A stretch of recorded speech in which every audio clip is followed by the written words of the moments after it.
My self professor doctor Deepak Singh, allied science specialist. आज एक topic deal कर रहे हैं जो ऑब्स्टेटिक का बहुत इंपॉर्टेंट टॉपिक है, जेस्टेशनल जॉन्डिस, यानी प्रेगनेंसी के दरमियान जॉन्डिस होना कैसे हो जाता है, इसके बारे में बात करते हैं। ये जो जॉन्डिस है, जॉन्डिस किसको बोलते हैं? जब हमारे बॉडी में बिलिरुबिन का लेवल जब नॉर्मल से ज़्यादा हो जाता है, इसके कारण हमारे बॉडी का कुछ टिश्यू और फ्लूइड येलो पिगमेंट हो जाता है। इसी कंडीशन को हम लोग बोलते हैं जॉन्डिस। और पिगमेंटेशन के साथ साथ कुछ डिजॉर्डर भी होती है। तो ये जो जॉन्डिस है, ये जॉन्डिस को जानने से पहले तो हमको ये मालूम करना पड़ेगा कि जो जॉन्डिस का मेन वजह बिलिरुबिन, ये बिलिरुबिन क्या है, तब हमको समझ में आ जाएगी जॉन्डिस के बारे में। देखिए, नॉर्मल कंडीशन में जब आरबीसी का लाइफ एंड होता है, आरबीसी का जब लाइफ एंड होता है, ये नॉर्मल बात बता रहे हैं। तो नॉर्मल में जब आरबीसी का लाइफ एंड होता है तो ये एंड होने के बाद ये जाता है स्प्लीन में, स्प्लीन में, और स्प्लीन में जाकर एक बिलिरुबिन बनता है, उसका नाम है इनडायरेक्ट बिलिरुबिन। यहीं पर एक बनता है बिलिरुबिन, इसको बोलते हैं इनडायरेक्ट बिलिरुबिन, या इसी का दूसरा नाम है अनकंजुगेटेड बिलिरुबिन, या इसको बोलते हैं फैट सोल्यूबल बिलिरुबिन। यहाँ से ये बिलिरुबिन ब्लड में आता है, अल्बुमिन से बाइंडेड हो जाता है बिलिरुबिन ये, और यह बिलिरुबिन डायरेक्टली स्प्लीनिक वेन के बाद पोर्टल वेन से होते हुए और सीधा पहुंचता है लीवर में। ठीक है, लीवर में जब जाता है यह बिलिरुबिन, इनडायरेक्ट बिलिरुबिन, ये लीवर का सेल है ये, तो यहाँ पहुंचा, लीवर में पहुंचा इनडायरेक्ट बिलिरुबिन, और लीवर में जा करके और यह बिलिरुबिन ग्लूकोरोनिक एसिड से बाइंड कर जाता है। अब ग्लूकोरोनिक एसिड से बाइंड करके और ये बन जाता है डायरेक्ट बिलिरुबिन। और ये जो डायरेक्ट बिलिरुबिन है, ये बाइल डक्ट में चला आता है। डायरेक्ट बिलिरुबिन बाइल डक्ट में आता है। अब बाइल डक्ट में इसका नाम हो जाता है बाइल पिगमेंट। और ये जो बिलिरुबिन है, यहाँ से फिर गॉलब्लैडर में आता है। गॉलब्लैडर के बाद धीरे धीरे ये फिर डियोडनम में चला आता है। गॉलब्लैडर बहुत नजदीक होता है, यहाँ पे गॉलब्लैडर में आ जाता है। और गॉलब्लैडर के बाद ये बिलिरुबिन यहाँ से डियोडनम में आकर और फिर कोलोन में आता है। अब कोलोन के बाद स्टर्कोबिलिरुजेन बन करके स्टर्कोबिलिरुजेन अब फिर वहां से स्टूल से बाहर निकल जाता है। यह एक कहानी पूरे नॉर्मल में आरबीसी और बिलिरुबिन की हो गई। तो ये जो बिलिरुबिन दो तरह का हुआ, एक जो बनता है स्प्लीन में उसको बोलता है इनडायरेक्ट बिलिरुबिन, एक जो बनता है लीवर में उसको बोलते हैं डायरेक्ट बिलिरुबिन। इनडायरेक्ट बिलिरुबिन का ब्लड में नॉर्मल रेंज मिलता है 0.2 से लेकर 0.8 मिलीग्राम पर डीएल। ये कौन सा है? Indirect bilirubin. और डायरेक्ट बिलिरुबिन कितना मिलता है? 0.0 से लेकर 0.2 मिलीग्राम पर डीएल। दोनों को मिला के बोलते हैं टोटल बिलिरुबिन, जो कि 1 मिलीग्राम से कम होना चाहिए। यही बिलिरुबिन जब बॉडी में बढ़ जाता है 1 मिलीग्राम से ज़्यादा, तो उस कंडीशन को हम लोग बोलते हैं जॉन्डिस बोलते हैं। अब ये जो बिलिरुबिन जो बढ़ती है, इसमें 3 मेन फैक्टर है। पहला, आरबीसी का ज़्यादा डिस्ट्रक्शन होना। दूसरा, लीवर में इसका मेटाबॉलिज्म डिस्टर्ब होना। और तीसरा, स्ट्रक्ट की गड़बड़ी, यानी नंबर 1, 2, 3। अगर आरबीसी का डिस्ट्रक्शन ज्यादा होगा, उसकी वजह से बिलिरुबिन बनेगा, तो उसको बोलते हैं हीमोलाइटिक जॉन्डिस। और चूंकि ये लीवर से पहले का प्रॉब्लम है, इसलिए इसको बोलते हैं प्री हिपैटिक जॉन्डिस। तो अगर डिजॉर्डर सर यहां से है, किसी कारण से आरबीसी का डिस्ट्रक्शन ज्यादा हो रही है, कोई ऐसा फैक्टर है जो आरबीसी को तोड़ रहा है, तो अगर ज्यादा आरबीसी का ब्रेक करेंगे, यहाँ पे नॉर्मल ब्रेक जो होती थी उसे ज्यादा ब्रेक करेगा। लाइफ स्पैन 120 दिन होना चाहिए, उससे पहले ही टूट रहा है ये। तो इस कंडीशन से क्या होगी, हिमोलाइटिक जॉन्डिस होगी, इसको बोलते हैं प्री हिपैटिक जॉन्डिस। नंबर 2, अगर बाय द वे ये बिलिरुबिन को मेटाबोलाइज लीवर नहीं करता है तो इसको बोलते हैं हिपैटोसेलुलर जॉन्डिस, या लीवर में प्रॉब्लम आ रही है इसलिए इसको बोलते हैं हिपैटिक जॉन्डिस। और तीसरे नंबर पे आता है क्योंकि ट्रैक्ट का प्रॉब्लम होगा, हो सकता है ट्रैक्ट में ऑब्स्ट्रक्शन है कहीं पे, तो इस तरह के जॉन्डिस को बोलेंगे हम लोग पोस्ट हिपैटिक या ऑब्स्ट्रक्टिव जॉन्डिस। तो 3 तरह का हुआ टोटल, थर्ड 1 2 3। अब चलते हैं प्रेगनेंसी में कौन सी ऐसी बात होती है जिसके कारण हिमोलाइटिक होती है, हिपैटिक होता है और पोस्ट हिपैटिक होता है। तो सबसे पहले बात करते हैं प्रेगनेंसी में हिमोलाइटिक के बारे में। आखिर प्रेगनेंसी में आरबीसी का डिस्ट्रक्शन नॉर्मल से ज़्यादा क्यों होने लगता है? तो सबसे पहला आता है उसमें हेल्प सिंड्रोम।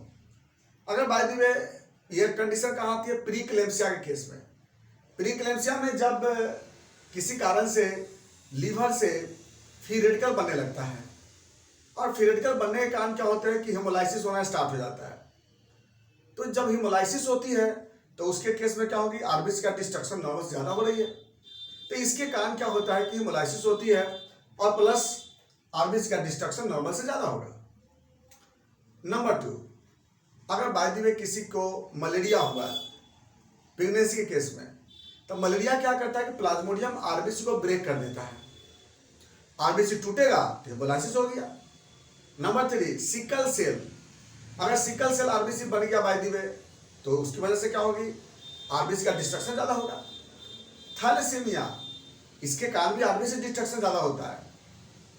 और प्लस ऐसा कंडीशन जिसमें कि फीटस का ब्लड ग्रुप ओ है और मदर का ब्लड ग्रुप ए और बी होगा, तो ऐसा केस में अगर बच्चा का ब्लड ग्रुप ओ है और माँ का ब्लड ग्रुप ए और बी है तो इसमें चांसेज होगा कि मदर को जॉन्डिस हो जाएगी।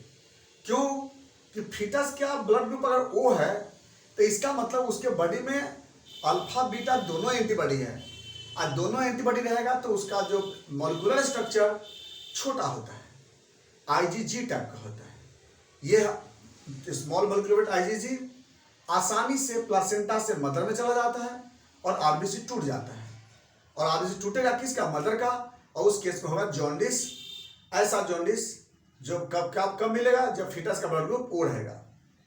अगला कुछ कॉज, नेक्स्ट कोई अगर इन्फेक्शन हो गया या कोई ऐसा जैसे क्लोरोफेनिकोल टैबलेट है, ये सब ड्रग्स लेने के कारण भी कभी कभी आरबीसी का डिस्ट्रक्शन ज़्यादा होता है। तो इस सबको बोलते हैं क्या? Haemolytic jaundice. अब नंबर 2 में आता है लीवर का problems, hepatic jaundice. Hepatic jaundice pregnancy के केस में क्यों होती है? इसमें सबसे पहला कोलेस्टैटिक है ना, कोलेस्टैटिक कंडीशन। कोलेस्टैटिक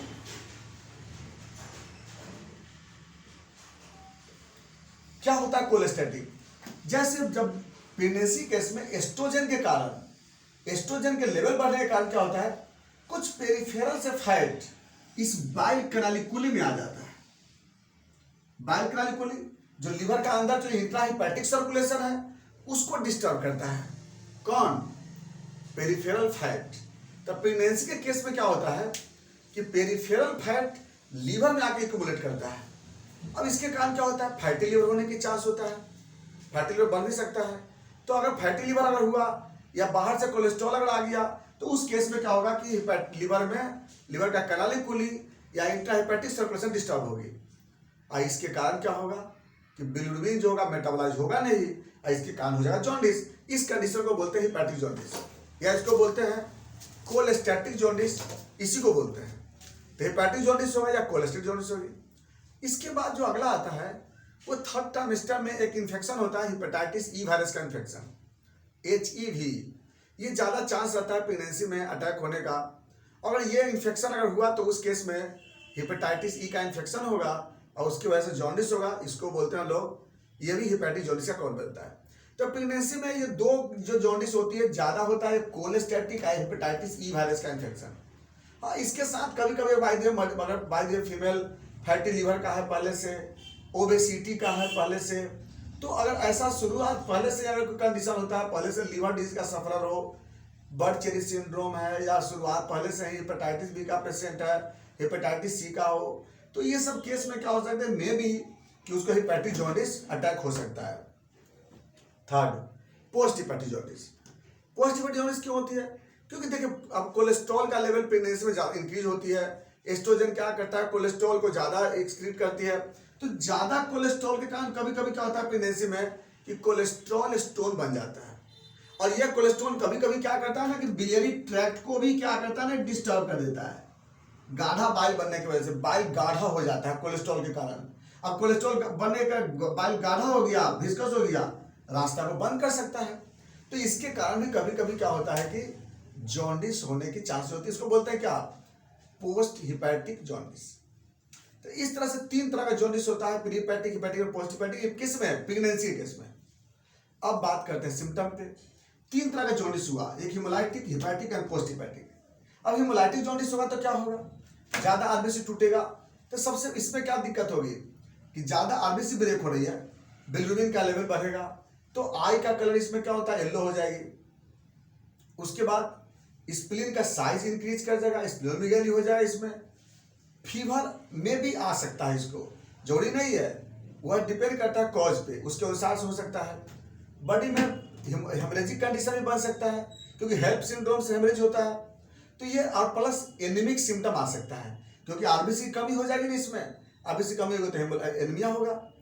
number 2, hepatic jaundice.